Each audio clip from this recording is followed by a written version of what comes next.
অপরাধী সঞ্জয়ের ইফটিজিংকারী সঞ্জয়ের ইফটিজিংকারী সঞ্জয়ের। দর্শক, চ্যানেল লাইভ থেকে আপনাদেরকে স্বাগত জানাচ্ছি। আমি এখন রয়েছি নোয়াখালী কবিরহাট উপজেলার নরতুমপুর ইউনিয়নে।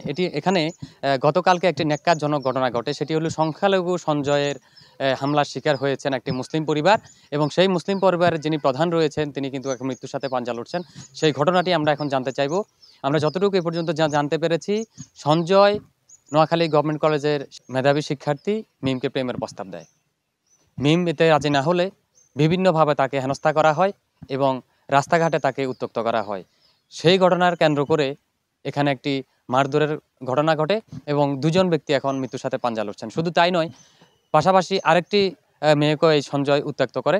আমরা এখন সেই ঘটনাটি কি ঘটেছিল এবং কেন ঘটেছিল, কিভাবে ঘটেছিল, বর্তমান কি অবস্থা, সে ব্যাপারে ভুক্তভোগী পরিবার কাছ থেকে জানতে চাইব। এই সঞ্জয় সংখ্যালঘু হিন্দু, সে আমার ভাতিজিকে উত্ত্যক্ত করার কারণে আমরা তার পরিবারের কাছে এটা প্রতিবাদ জানাই। আমরা আসার পথে হঠাৎ সে তার সাঙ্গপাঙ্গ লোকজন নিয়ে বিতর্কিতভাবে আমাদের উপরে হামলা করে। এতে আমার বড় ভাইয়ের মাথা আঘাতপ্রাপ্ত হয়। সে এখন ঢাকা মেডিকেল কলেজ হাসপাতালে মৃত্যুশয্যায় লড়তেছে। আমরা এর বিচার দাবি করছি প্রশাসনের কাছে। প্রশাসন যেন এর সুষ্ঠু তদন্ত করে তাকে বিচারের আওতায় আনে। আমরা তার ফাঁসি চাই। যে সঞ্জয় আপনার প্রেমের প্রস্তাব দিয়েছিল, তো শুরু থেকে একটু ঘটনাটা বলেন, কেন এই ঘটনা? সঞ্জয় বিভিন্নভাবে উত্তপ্ত করে। সঞ্জয় আমার আপুকে মেসেঞ্জারেও অনেক বাজে মেসেজ পাঠাইতো। পরে আমার আপু ওকে ব্লক লিস্টে পালাই দেয়।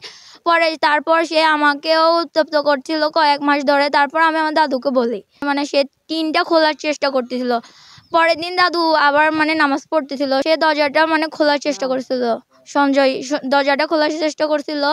আমাদেরকে বিভিন্নভাবে প্রেমের প্রস্তাব দিয়েছিল। আমরা মুসলিম মেয়ে, ও হিন্দু, তাই কেন ওকে বিয়ে করতে যাব? আর এই কারণে আমার বাবা এবং আমার জ্যাঠা প্রতিবাদ করতে গেছিল। সে তার সঙ্গীদেরকে নিয়ে আমার জ্যাঠার উপর হামলা করে। পরে আমার জ্যাঠার মাথা কুড়াইয়ের কোপ দেয়। এখন আমার জ্যাঠা ঢাকা মেডিকেল হসপিটালে মৃত্যুর সাথে লড়াই করতেছে। আমি এটার বিচার চাই।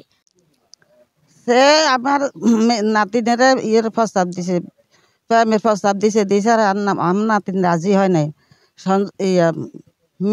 মনি রাজি হয় নাই। রাজি না হওয়ার পরে সে আমি আমার ছেলেরে কইছি, ছেলে করে জিজ্ঞাসাবাদ করতে গেছে। আর এখান দিয়ে সঞ্জয় আমার বড় ছেলেরে কোপ দিছে, মাথা ভাই কুড়েল দিয়ে কোপ দিছে। আমার ছোট ছেলে ধরতে গেছে, ওরাও মাই দিছে। মাই দেওয়ার পরে সবাই আইছে, আসার পরে হে পালাইছে। কিন্তু ছেলে সে দীর্ঘদিন পর্যন্ত দুইটা মেয়েকে বিভিন্নভাবে ইফটিজিং করতেছে, প্রেমের প্রস্তাব দিতেছে। এরা রাজি না হওয়াতে সে এদের ঘরবাড়িতে বিভিন্নভাবে আনাগোনা করে এবং এই মেয়েদের গার্ডিয়ানেরা তখন জানতে পারি তাদের গার্ডিয়ানের কাছে বিচার দিতে যায়।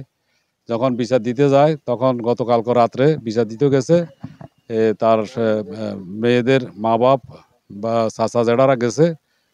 আর ওখানে সঞ্জয়ের ঘর থেকে সঞ্জয় চাচা জেঠারা, সঞ্জয় সহ এরা সবাই অতর্কিত বা বাইর হই এই মিম আর ওই যে নুনের বাবারে আর ওই যে চাচারে সাইনির কুড়ালি গুরুতর আহত করে, কুপিয়ে গুরুতর আহত করে।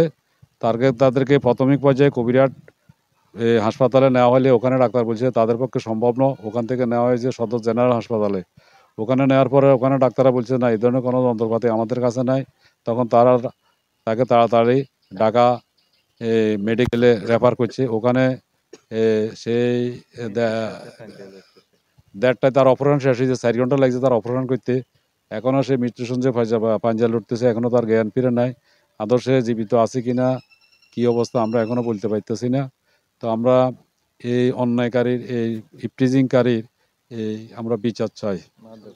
এই মাদক ব্যবসায়ী এবং মাদকের সেবনকারী এবং বিভিন্ন কিশোর গ্যাংয়ের সাথে যে জড়িত, বিভিন্ন আকামকুমের সাথে তারা অল ফ্যামিলি সবাই জড়িত। আমরা এটার বিচার চাই এবং প্রশাসনের প্রতি আমাদের এই আকুল আবেদন রয়েছে। বর্তমান যারা প্রশাসনের দায়িত্বে আছেন, আপনাদের কাছে আমাদের সবিনয় বিনয় অনুরোধ, এটার একটা সঠিক বিচার করবেন এবং সঠিক ন্যায় বিচারের জন্য আমরা আশাবাদী। এই বলে সংখ্যালঘু যুবক কর্তৃক এরকম একটি ন্যাক্কারজনক ঘটনায় ফুঁসে উঠেছে এলাকাবাসী। এই এলাকায় এখন বর্তমানে থমথমে পরিস্থিতি বিরাজ করছেন। ভুক্তভোগীরা উপযুক্ত শাস্তি দাবি করছে।